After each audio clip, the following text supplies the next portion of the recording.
Great day and great to be back. Let's light up the darkness.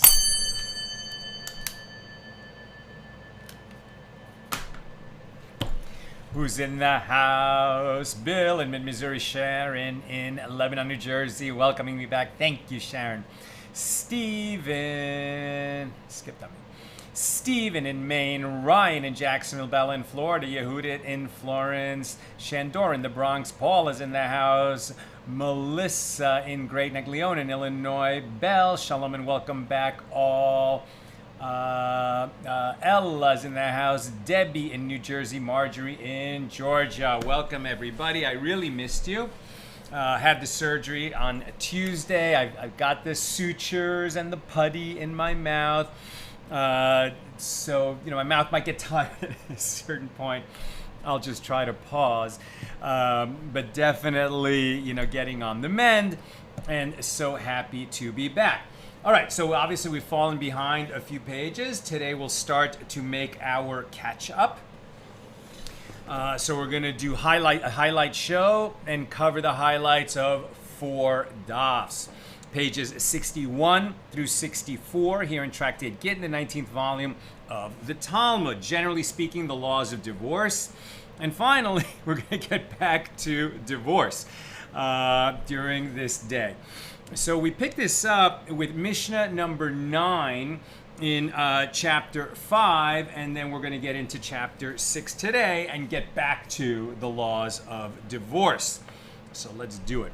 Mishna number 9, chapter 5. A woman may lend utensils to her friend, even if the friend is suspect with regard to eating produce that grew in the Sabbatical year, after the time that such produce must be removed from the house and may no longer be eaten.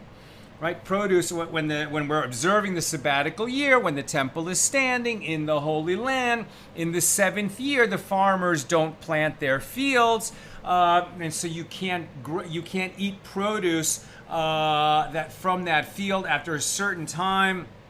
We'll get into those laws in greater depth when we reach it. Here, what's the point is, if you have somebody who's suspected of not observing that commandment, can a woman lend utensils to her neighbor where these utensils might therefore be used in the commission of a sin, right? An avera, the transgression of eating that produce after the time that it becomes prohibited. And the utensils that she may lend to this woman who is suspect are a winnow, a sieve, a mill, and an oven, right? In the old times, an oven was a clay oven that was a freestanding oven. Lending her such utensils is not considered aiding in the commission of a transgression, but she may not select the grain from the chaff or grind wheat with her, i.e. she may not actively assist her in the performance of these kitchen tasks, which might be a transgression since that neighbor is suspected of transgressing the laws of the Sabbatical year. Now, the wife of a chaver, the chaverim, these were understood basically to be sages or at least very pious people who were meticulous with the observance of the law. So the wife of a chaver, one who is devoted to the meticulous observance of mitzvahs, especially the laws of ritual purity, teruma, right, setting aside teruma for the priests, a tithe for the priests, and the other tithes, may lend the wife of an am haaretz, one who is not scrupulous in these areas, a winnow and a sieve, and she may even select, grind, and sift with her. But once the wife of the am haaretz, also known as an ignorant person, once the wife of this person who's ignorant of these laws pours water into the flour, thereby rendering it susceptible to ritual impurity, the wife of the chaver may not touch anything with her, because one may not assist those who commit transgressions. And all of the allowances mentioned in the Mishnah were stated only on account of the ways of peace. Right? In other words, even though you might think that your neighbor could be suspect of not being as pious as you, and maybe they're way off on the other end of the piety scale, Nevertheless, we want to maintain neighborly relations with them. And so the sages made enactments where the sort of the fence around the Torah is going to be somewhat narrow. There is going to be the fence around the laws in the sense that, you know, you're not going to be allowed to do anything that would be participating in their transgression. But for the sake of being neighborly, for the sake of the ways of peace, you can lend, various tools to your neighbor. And one may assist Gentiles who work the land during the sabbatical year, and there's no reason why they shouldn't. They don't have that prohibition. But one may not assist Jews who do this, because that is a transgression. And similarly, one may extend greetings to Gentiles on account of the ways of peace. That's the Mishnah. The Gemara asks, with regard to the laws taught in the Mishnah, what is different than the first clause of the Mishnah that teaches that a woman may not select and grind grain with a woman who's suspected of eating produce of the sabbatical year after it is forbidden? And what is different than the latter clause that teaches that it is permitted for the wife of a chaver to assist the wife of an am haaretz in her selecting and grinding? And Abaye said the difference is that most amei haaretz, right, most of these Jews living in ancient Israel while the temple was standing, who are suspected that they might not tithe their produce, the truth is that most of them do tithe their produce, and therefore there is no reason to render it prohibited to assist the wife of an am haaretz in her work, as she is probably preparing permitted food. Although there may be concern that the food was not tithed due to the minority of amei haaretz who do not separate tithes, this concern is ignored on account of the ways of peace. Rava said, and then the Mishnah, just skipping a couple lines, the Gemara defines who is an am haaretz. Anyone who does not eat his non-sacred produce in a state of ritual purity. This is the statement of Rabbi Meir. Now that's a very high standard, right? Only sacred produce, meaning teruma, that's eaten by priests, or offerings, the part of offerings that are edible by priests, have to be eaten in a state of purity. Non-sacred food does not have to be eaten in a state of tahara, a state of ritual purity. But there were people who held themselves up to that higher standard. So to say that an am haaretz is someone who will eat non-sacred produce, even if it's not in a state of ritual purity, that's sort of holding up the am haaretz to say, well, if he doesn't act like a haver, then he's an am haaretz. Like there's no middle ground. That's the opinion of Rabbi Meir. But the majority of the rabbis say an am haaretz is anyone who does not tithe his produce, right? Okay, that makes sense. It's somebody who's not meticulous in making sure that he tithes all of his produce. Now that's a much lower standard, and it's a perfectly valid standard. It makes sense, that standard, logical standard, right? That because that person is making a transgression. You cannot eat untithed produce when the tithes are being observed, which is to say when the temple is standing. Now we skip a bunch of paragraphs over to page 61b and a bunch of paragraphs there, and we get to that the Gemara raises a contradiction with regard to one who gives his food to his mother-in-law, who is the wife of an am haaretz, so that she may prepare it for him. He must tithe everything that he gives her and everything that he takes from her. And this is because she is suspected of exchanging any food received from him that was spoiled with her own food that was not spoiled. Right? So look at this domestic harmony type of situation. So what you've got is somebody who is at least a normal Jew, or perhaps even a chaver. His household is pious. His wife is pious. But his wife's mom is married to an am haaretz, right? So his father-in-law is an am haaretz. And, for whatever reason, he's going to take some of his produce, give it to his mother-in-law. Maybe his mother-in-law just wants to help. Maybe his wife is pregnant, right? So his wife's mom is going to help with what's going around the house while his wife is in, third trimester, and it's difficult for her. So the mother-in-law is really trying to help. But she's married to an am haaretz, so you can't be sure that in her household produce is tithed. So the law is, okay, so the produce that before you give it to your mother-in-law, you have to tithe it. And then after you give her that produce and she gives you back cooked food, you're going to have to tithe it again.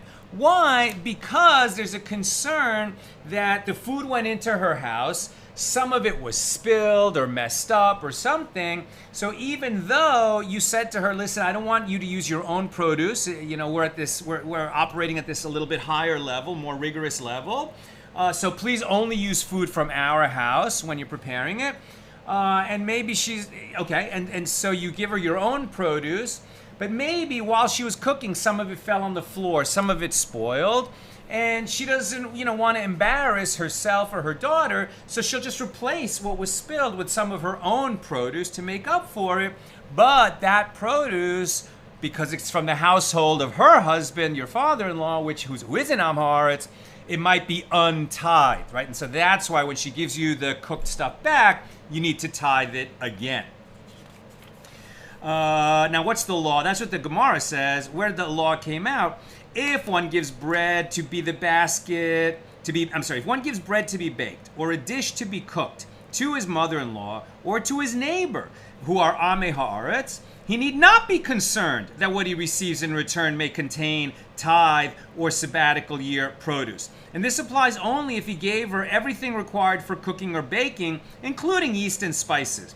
If he did not give her everything, then he must be concerned about tithe. But this kind of extra step of thinking, well, what she spilled, she might have replaced with her own produce, that's actually 2 steps of suspicion and concern, and the sages don't rule that far. So even though that concern was expressed in the Gemara, at the end of the discussion, the law was a little bit more lenient. And why was the Gemara concerned that the mother-in-law might substitute her own food?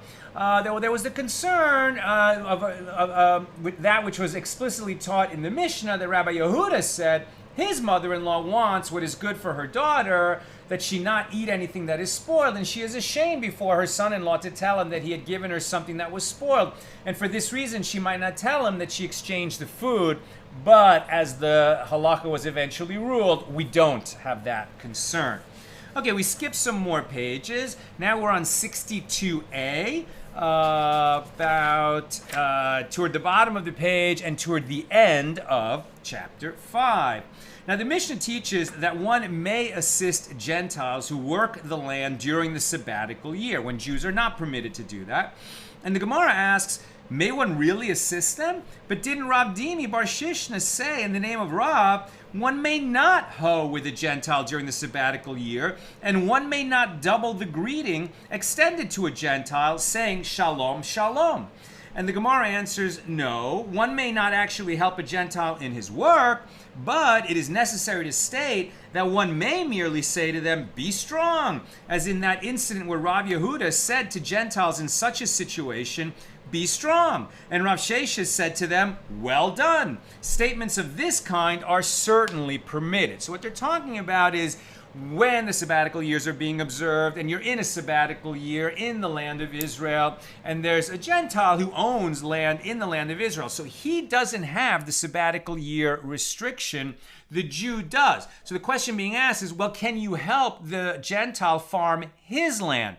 That land is not subject to the laws about the sabbatical year, but the fact is you can help them by sort of encouraging them, but you can't get in there and hoe and work the ground during the sabbatical year, at the very least, because that would be an appearance of impropriety to see a Jew working the land during the sabbatical year in the land of Israel. But you can certainly give encouragement to those who are not subject to that restriction, namely Gentiles who own land in the land of Israel.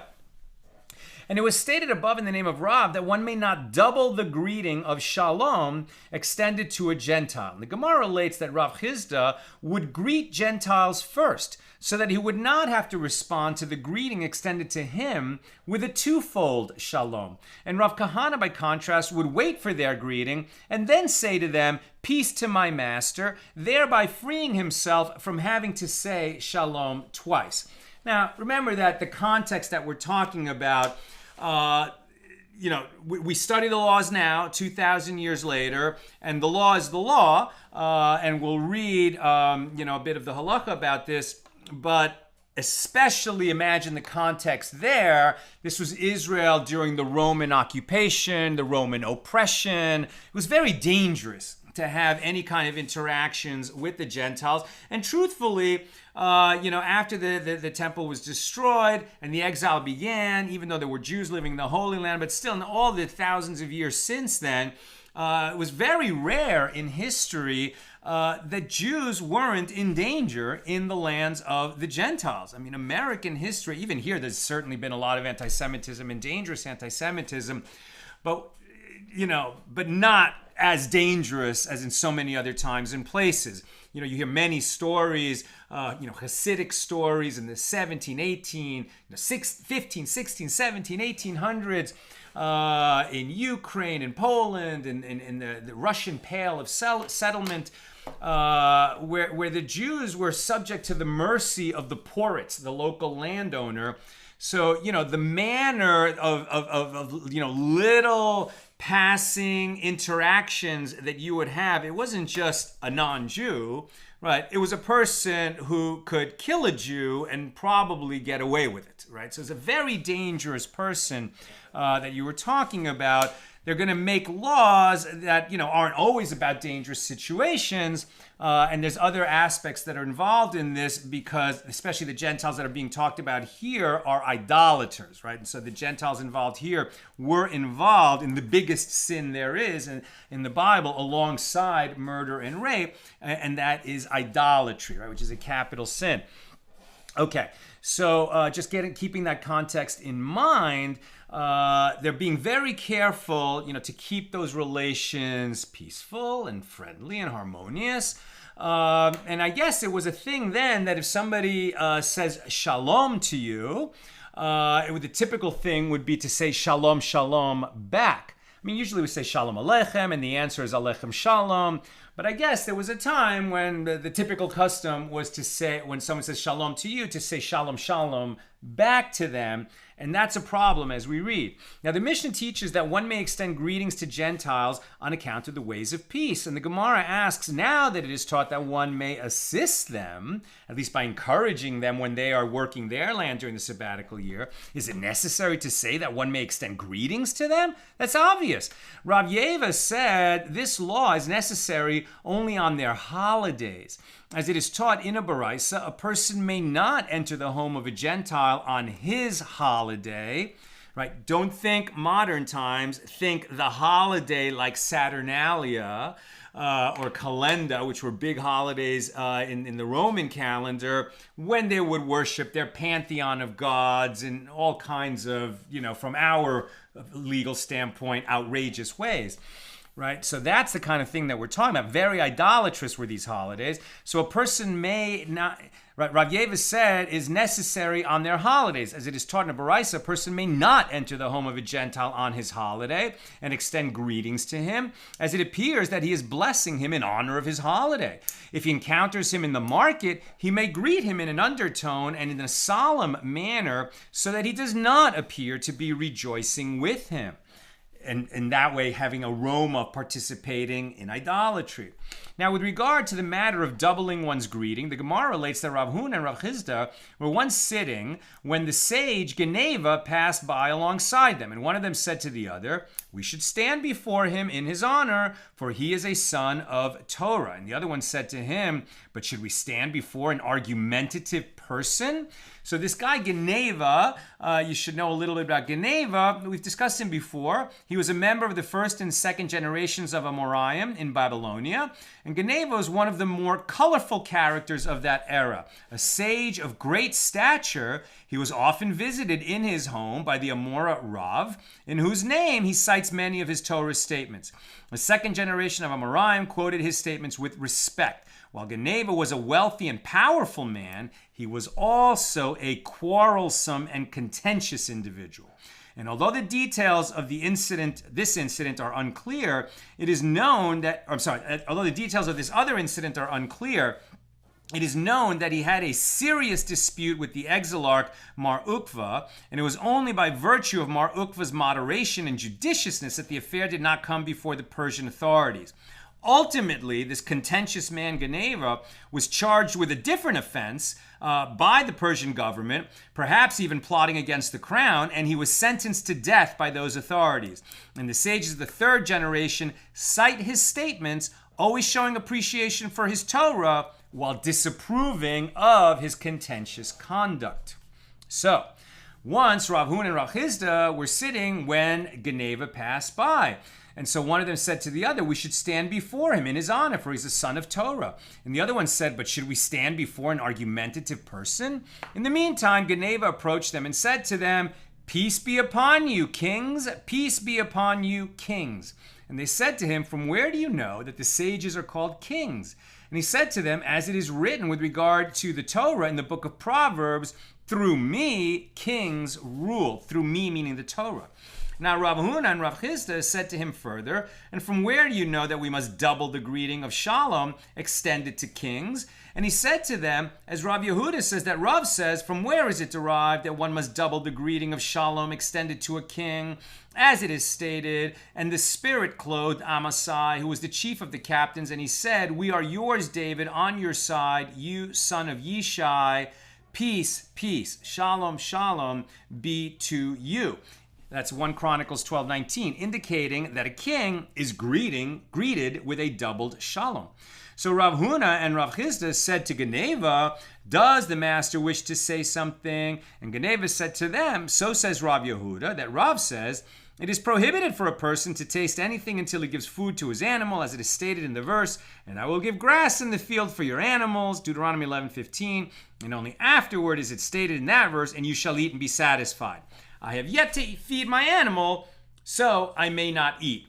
It seems like they sort of got a little off topic, and then the chapter ended. So that's it. That's where we leave off. Just on this question, on doubling the greeting, where did the law come out? One may not double the greeting, like shalom, shalom, extended to a Gentile. Therefore, it is preferable to greet a Gentile first, so that one will not have to double his greeting in response, in accordance with the opinion of Rav Chisda. And that's where we'll leave off. And that's the conclusion of chapter 5. We now open chapter 6. We are on page 62b.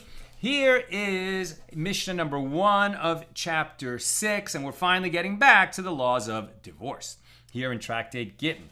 With regard to one who says to another, receive this bill of divorce for my wife, or deliver this bill of divorce to my wife as my agent, if the husband seeks to retract his designation and cancel the agency, he can retract it until the document reaches his wife's possession.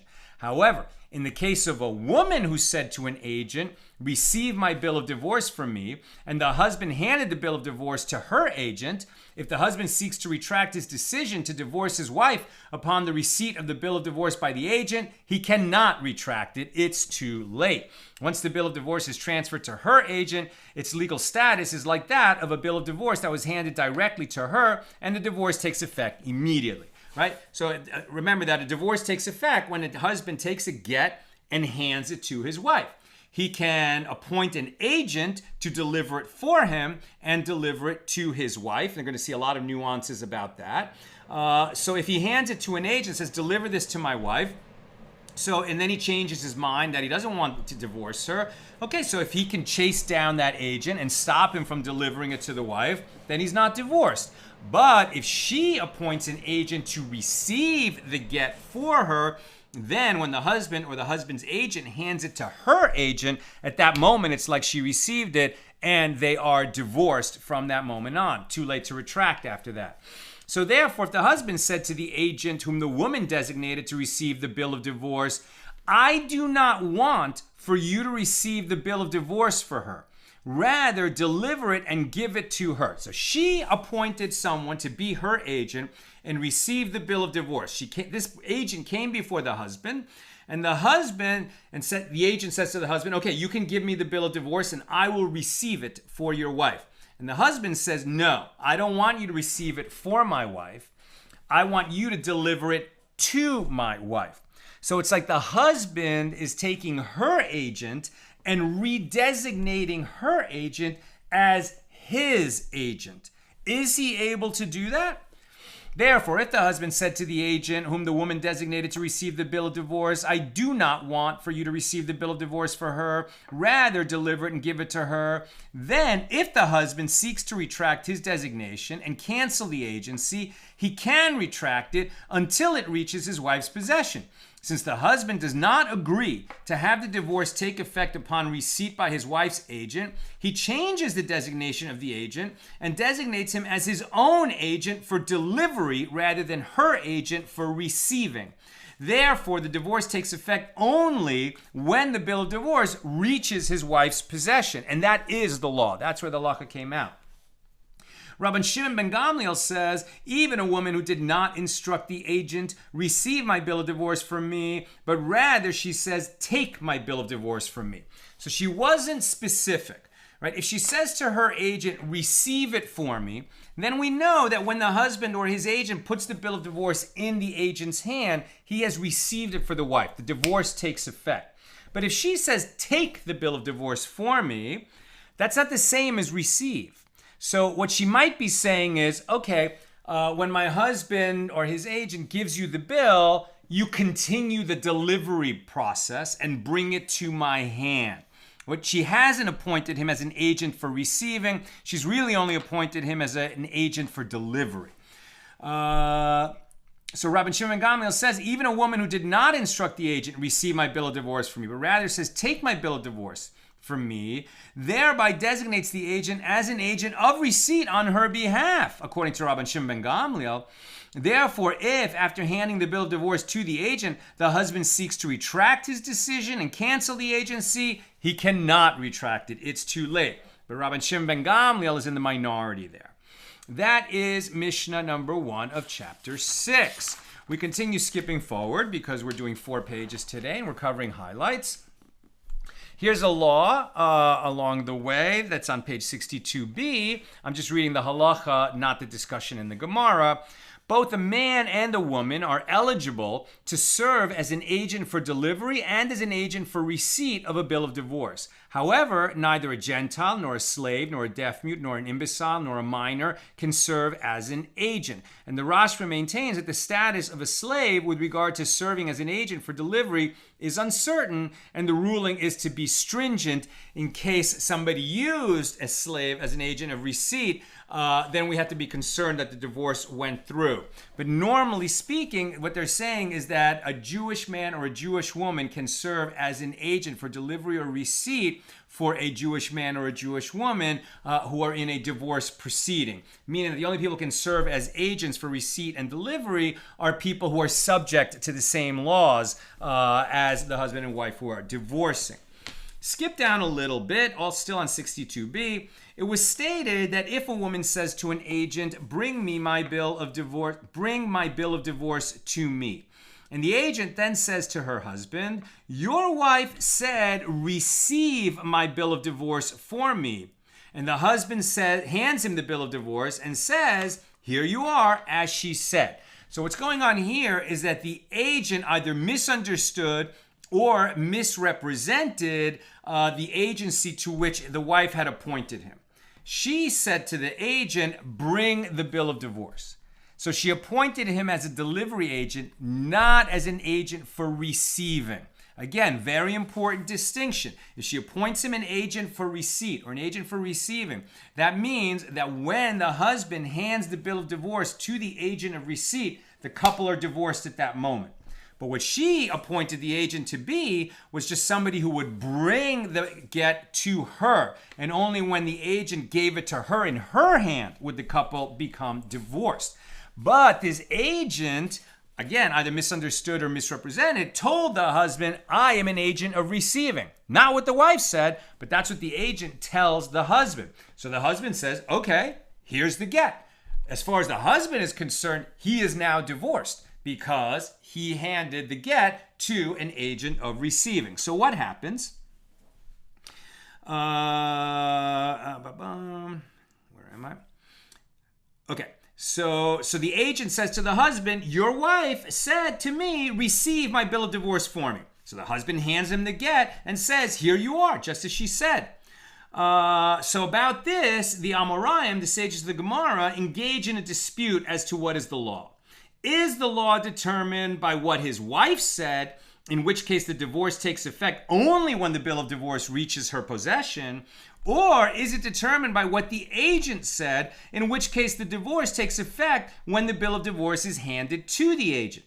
So Rav Nachman says that Rabba bar Avu says, that Rav says, in that case, even if the bill of divorce reached her possession, she is not divorced, right? It can't be that the agent can change the agency that he was given by his principal, which in this case is the wife. Since he did try to change it, he canceled everything. That's what Rav is saying. The Gemara concludes, learn from this statement that the husband relies on the agent's statement as to what his status is and hands him the bill of divorce as an agent for receipt. However, since the woman did not designate this man as an agent for receipt and the husband lacks the authority to designate him as an agent of receipt, there is no agency and the divorce does not take effect, right? Because the agent tried to change the terms of his agency. We skip forward. Now we're on page 63. We're going to actually skip all the way to 63b, a few paragraphs down. It was stated with regard to a woman who says to her agent, receive my bill of divorce from me. And the agent says to her husband, your wife said, receive my bill of divorce from me. And the husband says to the agent, deliver and give it to her, right? So let's see. The wife said, receive my bill. So she appointed the agent as an agent of receipt. And then the husband says to the agent, deliver it, right? So the husband didn't say, no, I will not give it to you as her agent of receipt. You must give it into her hand. So he specified that he doesn't want to give it to this man as an agent of receipt, but rather is redesignating him as an agent of delivery to give the get into her hand. But the husband is rather a little bit more ambiguous, and he just says, deliver and give it to her. So that Rabbi Abba says, that Rav Huna says, that Rav says, the agent becomes both the husband's agent for delivery of the bill of divorce and the wife's agent for receipt. Therefore, if the husband dies childless after handing the bill of divorce to the agent, but before it reaches his wife's possession, she must perform halitza with the husband's brother due to the possibility that the agent was an agent of delivery and she was therefore not yet divorced, and that when the husband died, she became a widow. However, her husband's brother may not enter into levirate marriage, yibum, with her due to the possibility that the agent was an agent of receipt, in which case she was divorced and it is forbidden to the brother. In other words, this agent now acquired an ambiguous designation where we're not sure if he was an agent of receipt for the wife or an agent of delivery for the husband, and we have to cover both bases if the husband died before the get reached her hand. Right, so we're not sure if she was divorced when the agent received it or if she died a widow when the husband died. So we have to cover both possibilities. And that's why if the husband was childless and left a brother, she must perform chalitza with the brother before she can marry someone else. But she can't marry the brother through levirate marriage because it's possible that she was already divorced when the husband died. Skip forward a little bit on 63b. Rav says a woman cannot appoint an agent to receive her get from the hand of her husband's agent. And Rabbi Hanina says a woman can appoint an agent to receive her bill of divorce from the hand of her husband's agent. And that actually is the law. So you might have thought, haven't we already said that? And we did, right? We said that the husband either gives the get to his wife or he appoints an agent to deliver it to her. And the wife either receives the get, at which point she's divorced, or she can appoint an agent of receipt to receive the get either from the husband or from his agent. And that is the law. That is the law. They can both have agents, so they don't have to meet at all. They don't have to meet each other's agents, right? He can send his agent to deliver and she can send her agent to receive.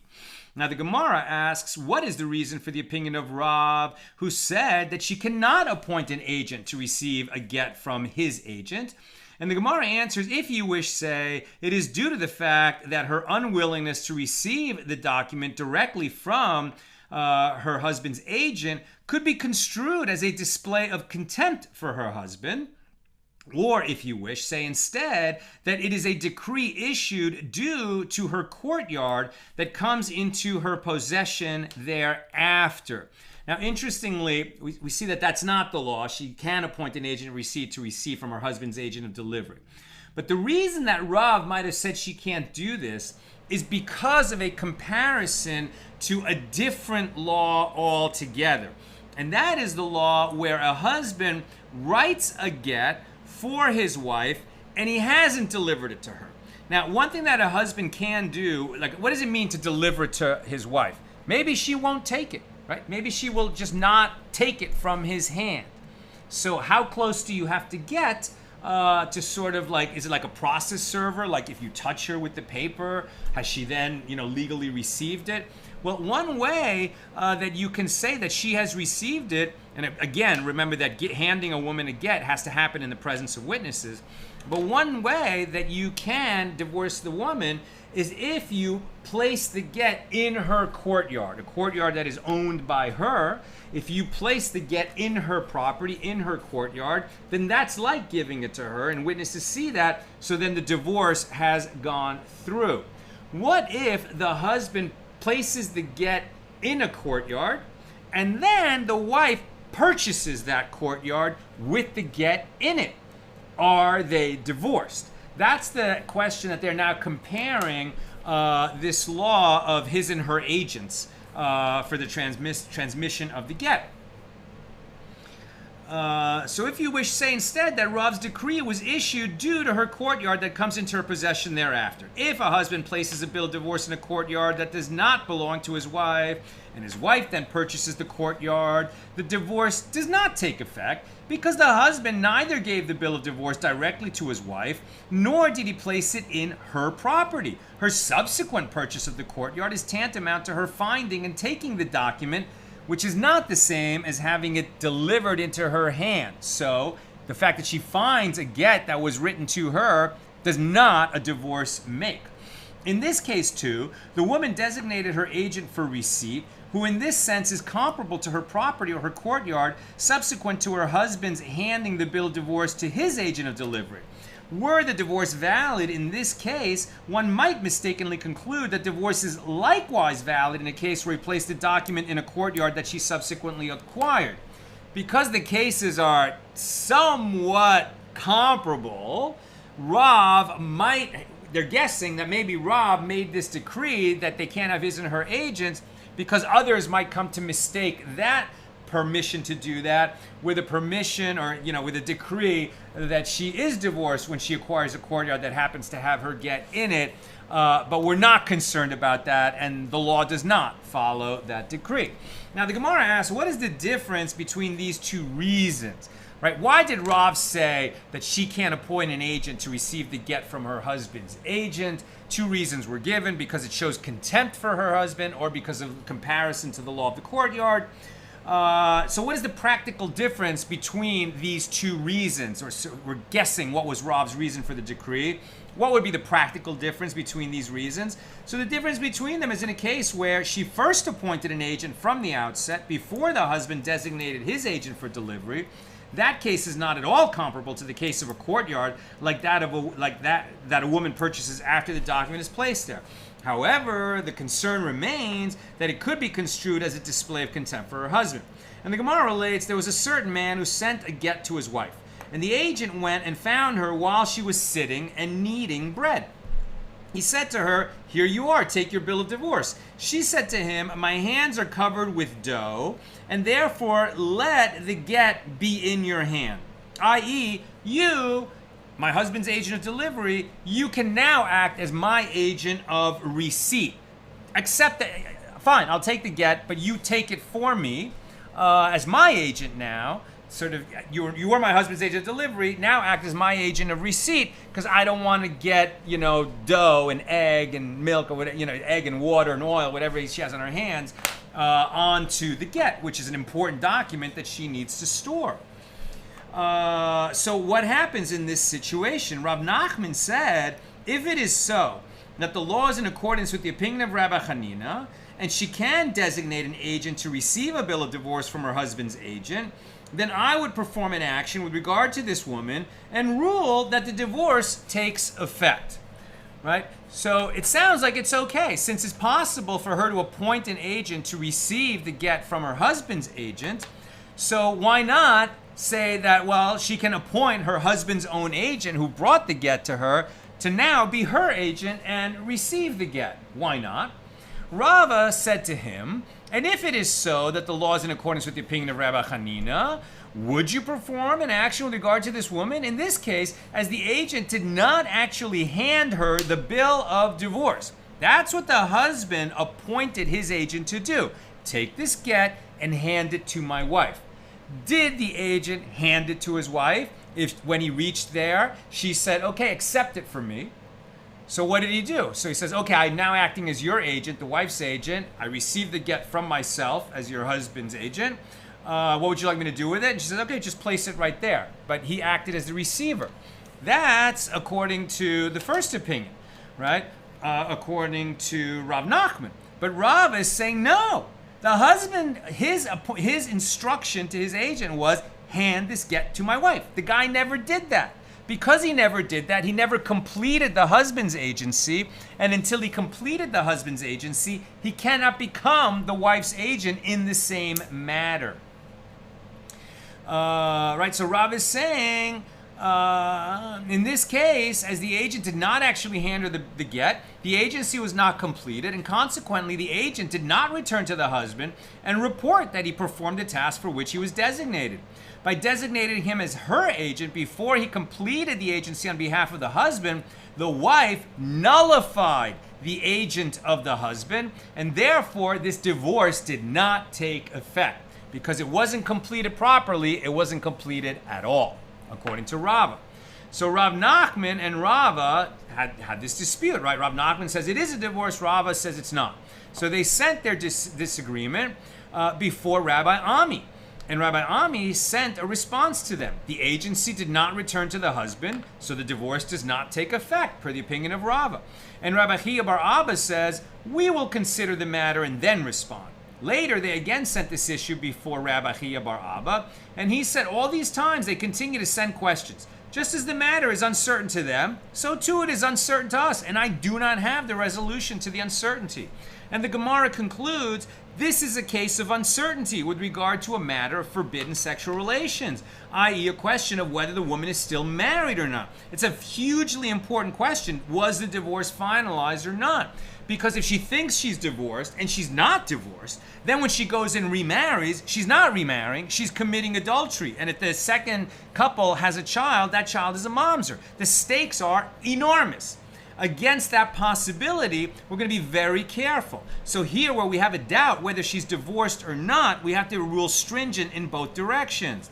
This is a case of uncertainty with regard to a matter of forbidden relations. And in cases of uncertainty with regard to a matter of forbidden relations, she performs halitza.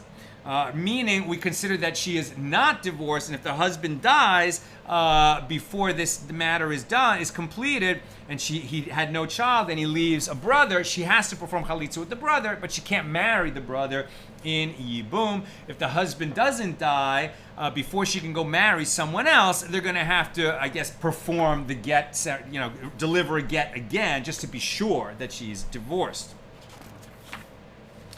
Okay, and then we skip down at the bottom of page 63b to Mishnah number 2 here in chapter 6. A woman who said to an agent, receive my bill of divorce for me, requires 2 sets of witnesses to confirm that she was divorced when the agent received the bill of divorce. She requires 2 witnesses who say, in our presence, she said to the agent, receive my bill of divorce on my behalf. And 2 witnesses who say, in our presence, her agent received the bill of divorce and tore it. And this testimony is effective even if two people are the first people, even if two people are both the first pair of witnesses and the same two are the latter pair of witnesses. But the point is that two witnesses have to witness that she appointed the agent of receipt and that the agent of receipt indeed received the get. Or if there is one witness from the first pair of witnesses and one witness from the latter pair, and one additional witness joins with them as the second witness in both testimonies, there can be a combination of people, but the point is two people have to witness both the appointment of the agent and the receipt of the get. That is Mishnah number 2. Here's the Gemara. It was stated that there is, and now we're on 64a, it was stated that there is an Amoraic dispute, the Amoraim, the sages of the Gemara, in a case where a husband says that he handed the get to another as a deposit for safekeeping and not to deliver it to his wife, and that consequently she is not divorced, and the third party, Shalish, to whom the husband gave the document, says that he was serving as an agent for receipt, and the husband gave him the document for the purpose of divorce. In such a case, who is deemed credible? The husband says, I handed this person the get from my wife only to safekeep it. We were at Venice Beach. I was playing basketball with a bunch of guys. I didn't want to get it sweaty. I didn't want it to fall out of my pocket. I handed it to my friend just to hold on to it and take care of it. Nothing should happen to it. That's all I told him to do. Later, when they come before a court, that other guy says, no, you knew perfectly well that your wife appointed me as an agent of receipt, and you handed me the get, so you and she are divorced. You know, maybe that friend is not such a friend to the guy, and he's planning on marrying the woman once she's divorced. So he might have his own ulterior motives here. So who are we going to believe? The husband who says he gave this other person the get for safekeeping, or that third person who says he received the get as the wife's agent of receipt? Rav Huna says the husband is deemed credible, and Rav Chisda says the third party is deemed credible. And the Gemara elaborates, Rav Huna said that the husband is deemed credible as, if it is so that he gave it to the third party for the purpose of divorce, he would have given the bill of divorce directly to her. Both husband and wife are in the same city. Why did he give it to a third party? Apparently, he merely entrusted him with the bill of divorce for safekeeping. And Rav Chisda said the third party is deemed credible, as the husband himself deemed him credible by entrusting him with the bill of divorce. Interesting analysis. Where did the law come out? If the husband said, I handed him the bill of divorce as a deposit, and the third party says, the husband gave it to me for the purpose of divorce, the third party is believed in accordance with the opinion of Rav Chisda.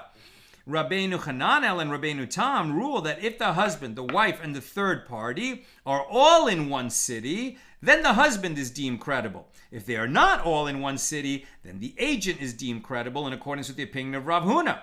The Rosh writes that one should rule stringently in accordance with the latter opinion and refrain from divorcing his wife who is in the same city by means of an agent, right? So if you don't need to appoint an agent to deliver it to her in another city, but rather you and she are in the city, so it's possible for you to deliver it yourself to her, then do that to make sure that the divorce is legally valid.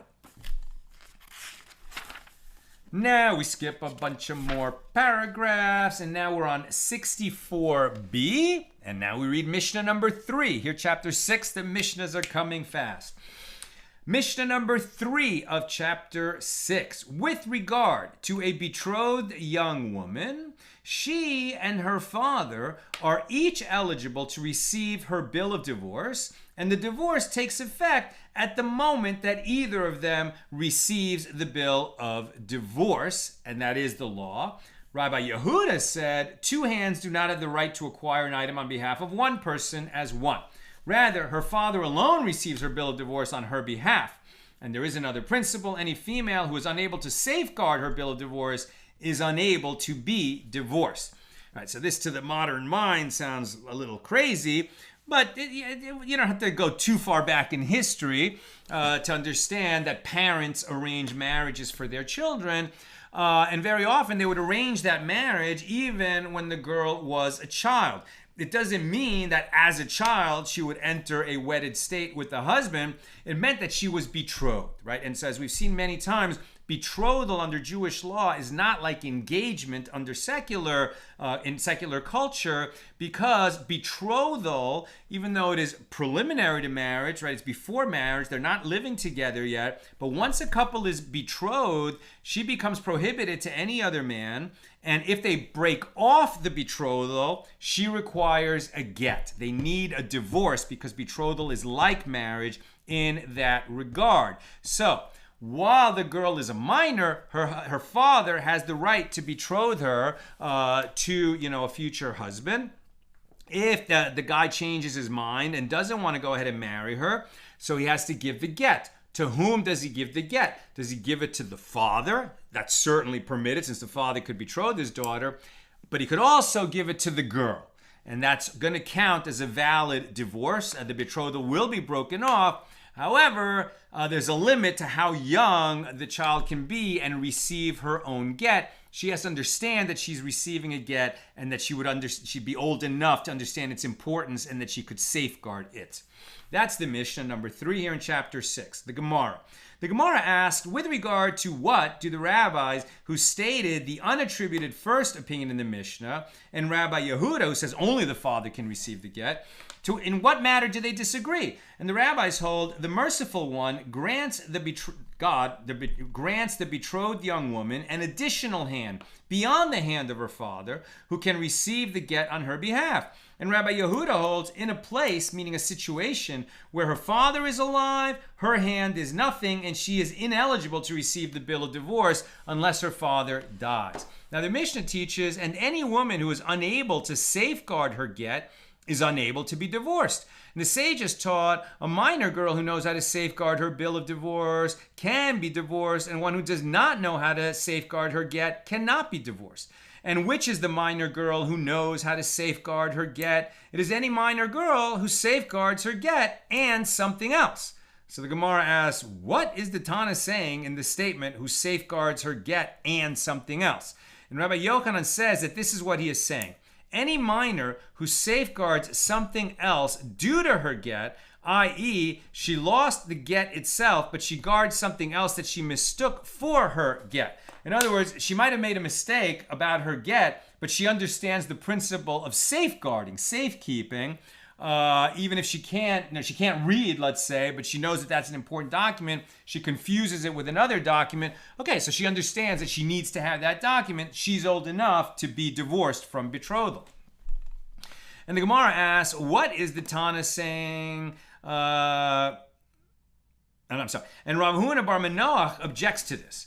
That minor girl who doesn't know which document she's safeguarding, she is merely an imbecile, as she keeps something else in lieu of her get. Rather, Rav Huna bar Manoach says, in the name of Rav Acha, the son of Rav Ika, the reference is to any girl who distinguishes between her get and something else, and safeguards her get and does not safeguard less significant items. Apropos the law of minors, Rabbi Yehuda says that Rabbi Asi says, if one gives a child a pebble and he throws it away, and one gives him a nut and he takes it, so this child is capable of distinguishing between items of value and worthless items. And this child can acquire property for himself, but he does not acquire property on behalf of others. If the child develops to the extent that he is given an item and he returns it to the owners later because he understands the concept of ownership, then he can acquire property both for himself and on behalf of others. Oh, and I should have given you warning. Oh, no. I'm giving you warning now. I'm almost done. If you have questions or comments, please put them in.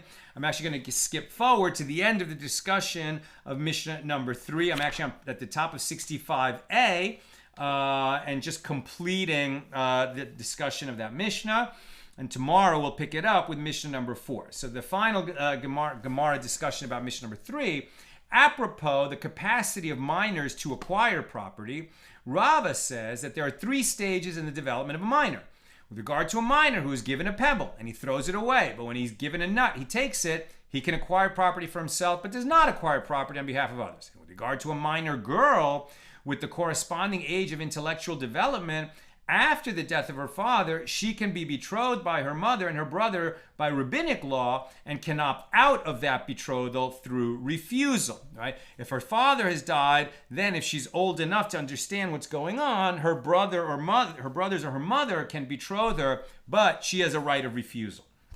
And at the next stage of development are young children aged approximately 6 through 8, whose purchase is a purchase and whose sale is a sale with regard to movable property. In regard to a minor girl of that corresponding stage of development, she is divorced by receipt of her get, even if it is from betrothal by her father, which is by Torah law. She can receive the get herself as long as she's old enough to understand that a sale is a sale.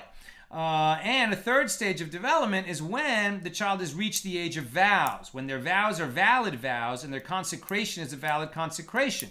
And with regard to a minor girl who's at that stage of development, she performs halitza to free herself from her levirate bond.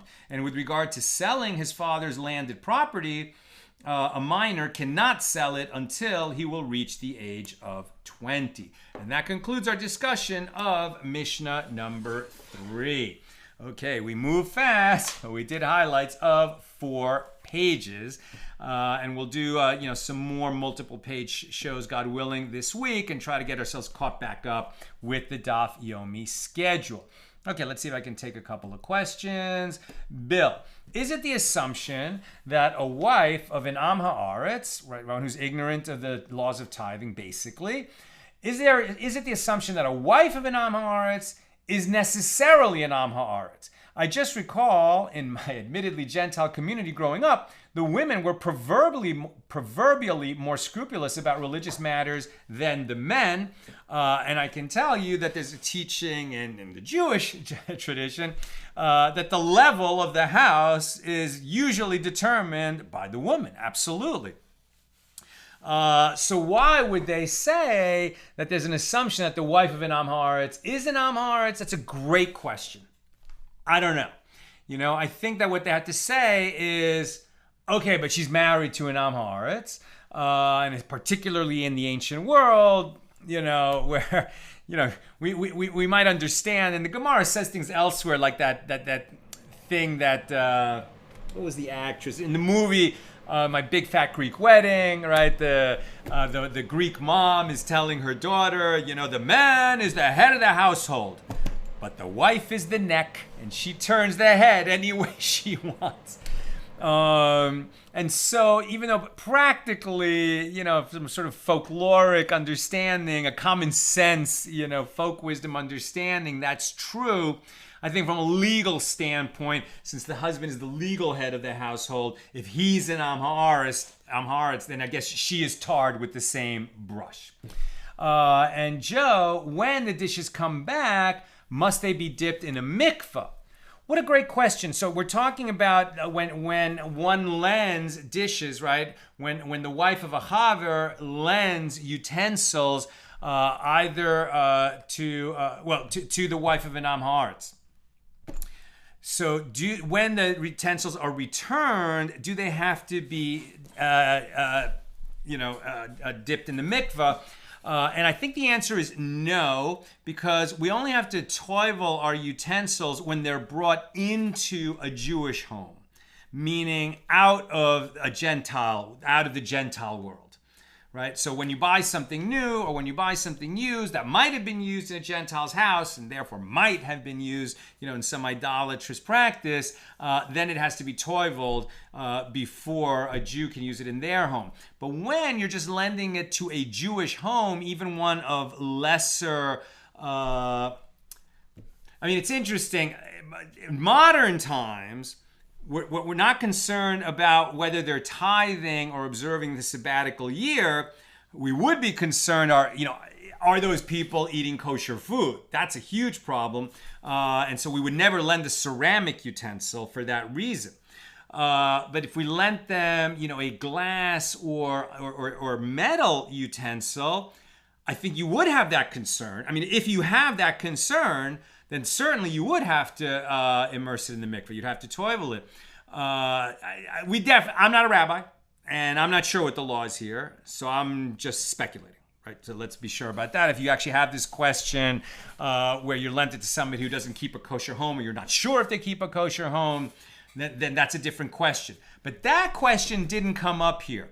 So I think that in ancient times, even the Amei Haaretz were not suspected of eating non-kosher food. They were merely suspected perhaps of not tithing properly or not observing the sabbatical year properly. But no Jew would eat non-kosher food, at least within the Talmudic mind, as we've seen it so far. So that's from what I can surmise.